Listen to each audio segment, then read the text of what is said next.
Welcome to Bonelab. Maybe you just got it for Christmas, maybe you just got it for some other random holiday, or maybe even your birthday, but let's just assume that you've gotten Bonelab and you have no idea how anything works. This is going to serve as an absolute beginner's guide to Bonelab. I want to start though with this over here and this menu screen here. This is a menu screen. A lot of you probably have seen this in videos before. If you are new or whatever else and you've looked at videos, you've probably seen this capsule machine and this stuff and just this area here in general and thought, what the heck is going on? I don't have that. That's not on my menu.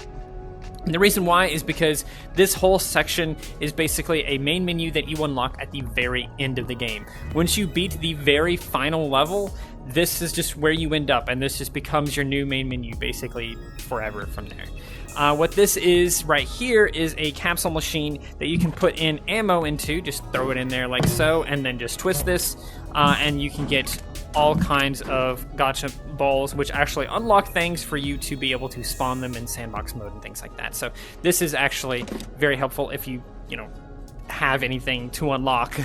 Not everything actually is inside this capsule machine. This is something that I feel like not a lot of people know, but not every single unlockable is actually inside this gotcha machine. There's technically other unlockables that you can't get inside this. I might talk about those in a moment, but the main things are like certain dev tools. For example, the tethering tool, whatever it's called. I think it's like a tethering tool or something like that. It's not in there. There's a couple of other things that are not in there that are dev tools. For some reason, I don't really know why that is the case. Maybe it's because they didn't want you to just get super easy access to dev tools, even though it's super easy to get them anyway. But anyway, let's go ahead and enter the game and we can get an idea of like what happens. Actually, let's do level select and we'll go to 00 main menu because this is where you actually start. Where we're at right now is 15 void G11-4. That's where we're at right now. Again, this is the very last level. Once you beat home, you enter void G114 and then this is just your main menu forever unless you do what I'm about to do and just hit main menu here. So when you start Bonelab for the very first time, this is something you should see right here on screen. It'll have this stuff behind you. You won't really be able to go anywhere, which is a little bit infuriating, if I'm being honest with you, because I really want to be able to go over there and do something to the sign, maybe hang out on top of the sign, I don't know. But anyway, this is basically the very first thing that you see. I believe once you do this, you'll have less options than this. You won't have like level select and things like that because you won't have dev mode enabled or anything. But you could just hit enter and then it should be like one single thing on there and then you just start from there. So let's go ahead and pretend that we're doing this for the first time and we'll go to the very first level. Now of course it's going to ask you to set your height, your t-shirt size and all that other stuff. So just set in that however you are in real life and then just hit confirm. So once you set all that up, this stuff appears in front of you and the game will kind of try to tell you what to do. Like it's literally telling you that you can force grab stuff and it actually tells you the controls. So I won't really go over the controls too much in this video just because the game is literally showing you the controls and stuff the first time you play it because it kind of gives you like little tips and tutorials and things like that. You'll notice that we're also this weird poly thing, but it's asking us to get this cube. We can't actually reach it, and so it's trying to teach us about force grab and how that works. And that's just how it works. You can roll these dice. Once you do, it'll set your avatar randomly, and then you can hit this button. And of course, once you hit the button, I think we all know what happens here. The noose appears, which is a little bit triggering for some players. So I'll just kind of skip this part and basically just say that what happens is you have to put your head through here, you get spawned into this area, and then you have to cut the rope with a dagger, and then it will do a whole thing, fall down, and you'll be able to progress through the level like normal. Yeah, so again, the game is trying to teach you the controls, like you can hold B, and that will actually access your inventory, so you can point down and then boom, you have your inventory. And that's kind of what this statue is trying to show you too. But what you can do is you can put items in here and then close this, and then you'll be able to do whatever and then later access your inventory and grab it from there. With this, another way to do this is to just literally reach over your shoulder and then grab, and then it will be over your shoulder. It just kind of depends where you place it at technically though, because I placed it over my shoulder. You can also put it behind your, on your tailbone kind of. And now, so you can see it didn't fall. If I reach towards my tailbone, it's there now. And what that slot is this one down here. So this is your tailbone. These are your sides. only pistols can go there, so you can put pistols on your sides. And then, of course, this is your left shoulder, this is your right shoulder, and like I said, this is your tailbone right here. And that's kind of the basis of your inventory. Super simple inventory system there. So this section of the game is something else I kind of want to talk about just briefly, and that is these things. Whenever you see something that's like this, a key usually goes in a spot like this. There's a couple levels that have these little things like this, and there's usually a key somewhere. In the very first level, it's just on the skeleton, and we can just rip off his leg apparently. Force grab it or just go over there and grab it ourselves, and then boom, you just stick it in there and now this will open. So that menu with our inventory, again, we can hold down B and then we can access our inventory from here to get our frying pan to kill this enemy that's in front of us. But this menu actually allows us to switch between avatars and levels and dev tools and preferences, which is your settings. So if you go over to that, you can do your different settings like your body and things like that. And of course, if you go to control, you can set it to change the turn rate, smoothness. You can make the locomotion your hand instead of your head. You can change the locomotion curves, and you can make your main joystick the right controller instead of the left controller. So if you're left-handed, you can click that. It's kind of awkward because if you're left-handed, you would want to hit it until it says right. But if you're left-handed, if you're right-handed, you need it to say left, which is kind of weird. Basically, that just dictates which controller you use to move. There's a lot of different settings there to mess around with. But for now, we know that our frying pan is on our hip, on our tailbone, so we can just grab that and we can just hit him a couple times and he'll die. Something else that's kind of fun is, if you notice, there is cameras in different sections of the maps. Different levels have these cameras in different sections. These are actually checkpoints. So if I was to die right now, let's say I fall into this little lava area right here, and oh no, I'm taking damage very slowly. By the way, the red triangles, of course, indicate damage. If you're on Quest, on PC, it's a little bit different. And as you can see, I respawned right here. I'm right here again, right by the camera. So every time you pass a camera, you'll usually hear a flash or something like that, but I turned down my audio. You'll usually hear a flash and you'll see the camera, and that just indicates that you have reached a checkpoint in the game, in the level. So throughout your journey, you will also discover some of these key cards here with anime-looking dudes on them. These are essentially just key cards that allow you to access certain secret areas. These are not important for the main story or like actually to progress or anything like that. But these are good for secret areas and stuff. So usually you'll want to throw them in your inventory. I usually put them on my tailbone because I think it's better. So this secret area for this secret card, I believe, is right up there. So let me just switch to a taller avatar. I really don't know how you're meant to be able to reach this if you don't have a tall avatar already unlocked or something like that.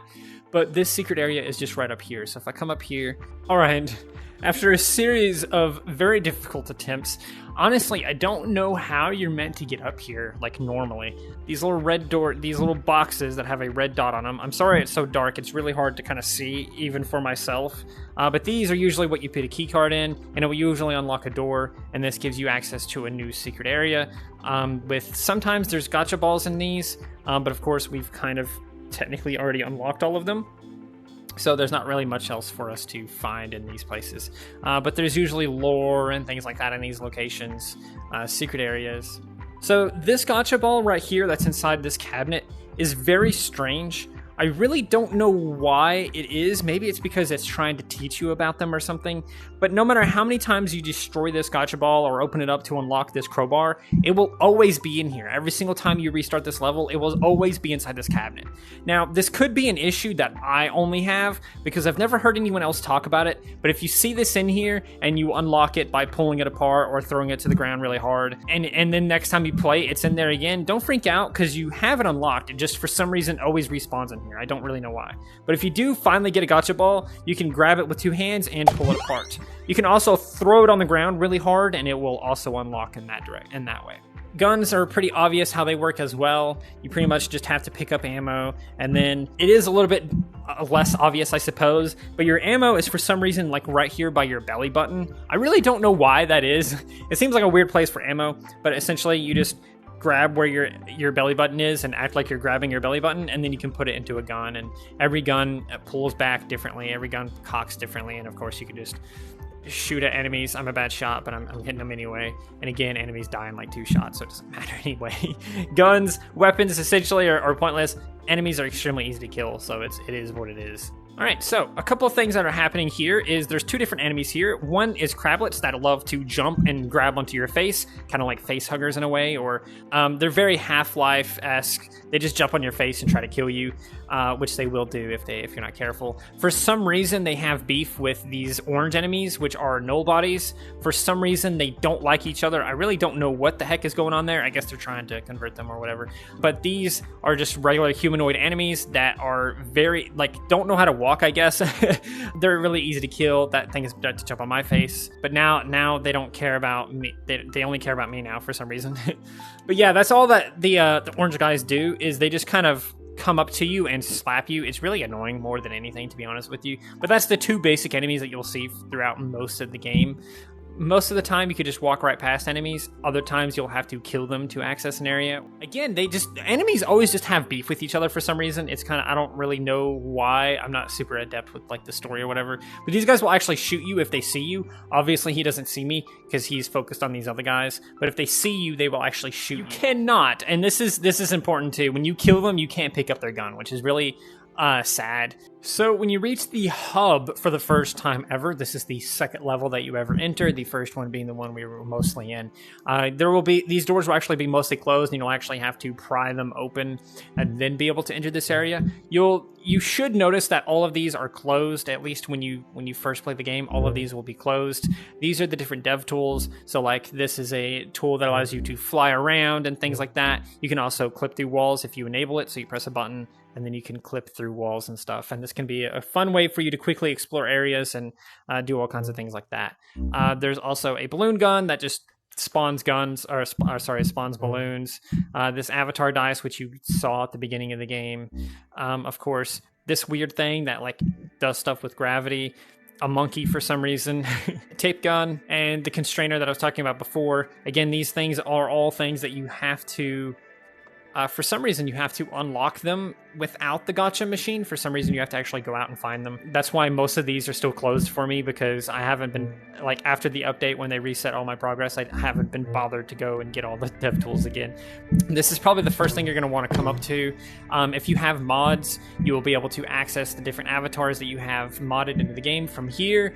Basically, just grab this. Well, again, you won't have this until later in the game, but you'll grab this and just put this inside the machine like so, and then you'll be able to sort through your inventory sort of your different avatars and stuff. Just click an avatar that you want. Let's say light.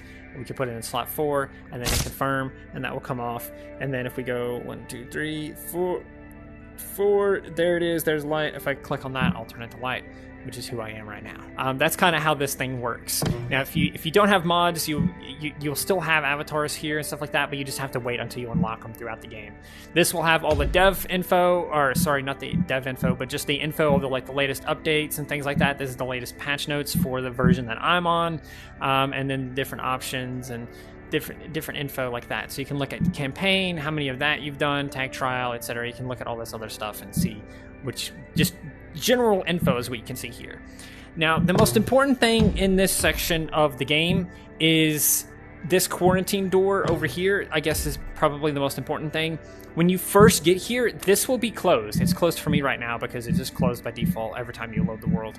But this button essentially won't do anything, if that makes sense. It just won't do anything when you first get into the game. What you have to do to be able to get past this quarantine door is one main thing, and that is to come over here, play parkour. You can literally just come over here to this section right here. Doesn't matter.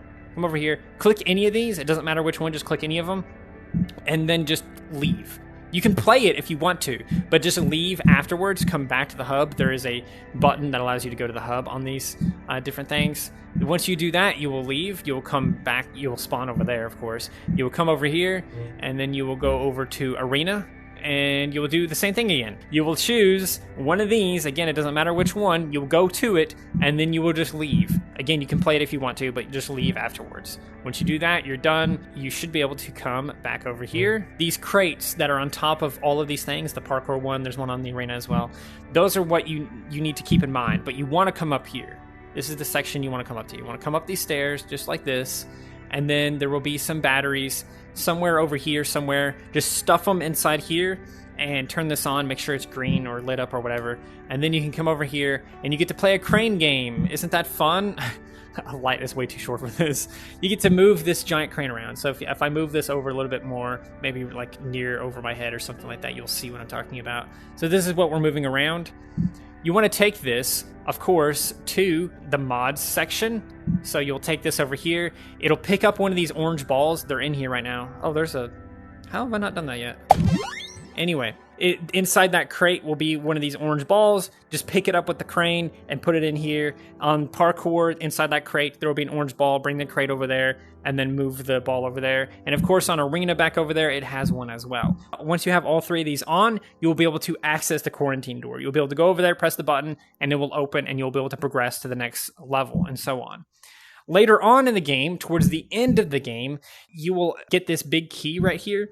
At like basically towards the very end of the game, you will stuff it inside that section right there. And then what you will do is, if you haven't already, come down here, access experimental, just come to the experimental door, go to any of these. Again, it doesn't matter. Just go to one of them and then just leave afterwards, or play around on it first. It doesn't matter. And then come over here to the sandbox area. Again, click on one of these. Again, it doesn't matter which one. Go to it and then leave. And then once you come back to the hub, come over here, come all the way over, and then go to the tack trial. Again, there is a crate on top of that one as well. Come over here, and then go to one of these, and then leave. And when you come back to the Bonelab hub, you should have all of those things unlocked, and you'll be able to actually access them with the crane. And just like we did with the orange balls, you'll do this exact same thing, except on this half. So the one inside his ear will go up here, and the sandbox one will go up here, and of course the one over there will go up here as well. Once you have all three of those on the pipes or whatever the heck it is, you will then be able to jump down here, run over here, and press this button in order to start the final section of the game. I really don't know why they make it so complicated to get to different sections of the game, but once you press this button, these pipes will go into the wall, and you'll be able to enter this room, and it will be a whole other thing where you go to like the last 2 or 3 levels. Now, technically speaking, when you first come to the hub, you can access all 6 of these orbs, but you have to go to the map and then come back to it. So like I said before, you could just do those 3 for the quarantine door and then do this section later. Or technically, since you're already here, you can do those 3 and these 3 all at the same time, because these will actually be there when you first get there. Now, next thing I want to talk about is slow motion, because slow motion, actually, a lot of people seem to get this mixed up. Some people think you just press the button and you just have slow motion, but that's not quite how it works. Slow motion works by pressing X on your controller, or if you're on, a different device, that might be slightly different. But here on Quest 2, it is X, so you press X, and then it goes slow motion. Now, once you press X, it will stay in slow motion until you let go of the joystick. Once you let go of the walking stick, it will no longer be slow motion. So you can see it's like slow motion here. I'm like, if I jump, I fall really slowly. The moment I let go of the joystick, I'm at normal speed again. Now you can press X multiple times to get an even slower slow speed. So if I press this multiple times, I'm extremely slow now. And this is me trying to move as fast as possible. But again, this speed will last. This version of speed will last forever until I let go of this joystick, this walking stick. The moment I let go of it, it speeds up again. Now, it's not the exact moment you let go of it. There's a little bit of a grace period, so if you accidentally slip on it or something like that, that happens. So that's kind of how slow motion works. I know like a lot of people get confused on this because you think that you just press it, and a lot of times people are doing it in like the heat of the moment or like when they're trying to do something super cool. But that's what is actually happening here.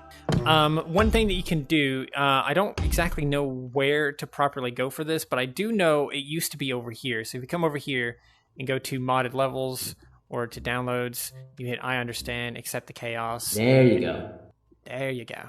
You have installed, and you can enable developer mode from here. So from here, you can go to settings and then enable developer mode. And this will give you a couple of options and things like that we'll talk about in a second. But if you have any modded levels, they appear here. For some reason, Monogon Motorway is considered a modded level. I really don't know why. So the way to get really mods on here is to have a mod.io account. Basically, click on this and you'll have a whole thing to sign in, and then you'll go to your computer or your phone or something like that. You don't have to connect your headset or anything like that. Just go to your phone or your computer or something like that, sign into Mod.io. It'll give you like a number or like a code here to put into it. And once you do that, again, on your phone or whatever device you're using, just start favoriting or downloading different mods on there. And then on here, once this refreshes, it'll actually have the mods that you have downloaded on Mod.io or subscribed to on Mod.io, I mean.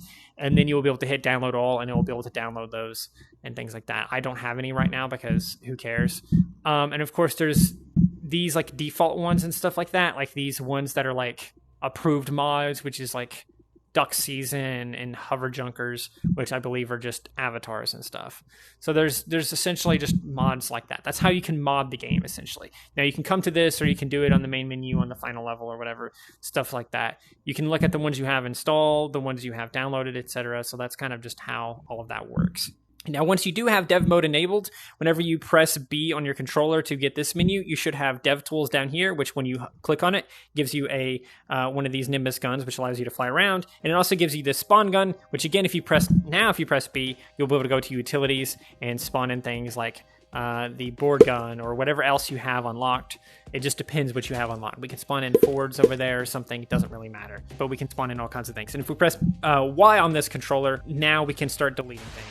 Another thing too on this is the avatars. Again, I don't believe this will appear until you progress in the story and actually unlock the body log, because you won't have the body log by default. You have to progress the story and get to a certain level in order to get it.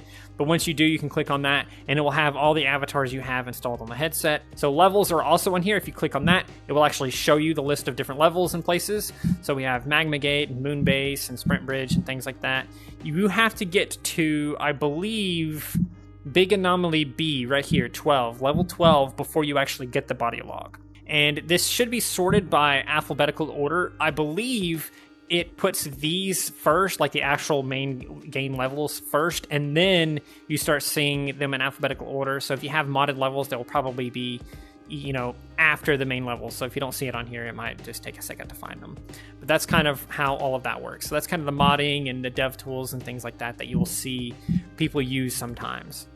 And now I believe we are done. If there's anything I missed in this absolute beginner's guide to Bonelab, then let me know in the comments below, and maybe I'll make some kind of post or a quick short or something like that to explain a little bit more. But for now, please do leave a comment or subscribe to the channel or like the video or something like that. Definitely do any of those things, because it helps out the channel a ton, and I greatly appreciate all of that. So please do those things, and remember, most importantly, to stay asleep. There we go. I am strong. Skeleton is weak.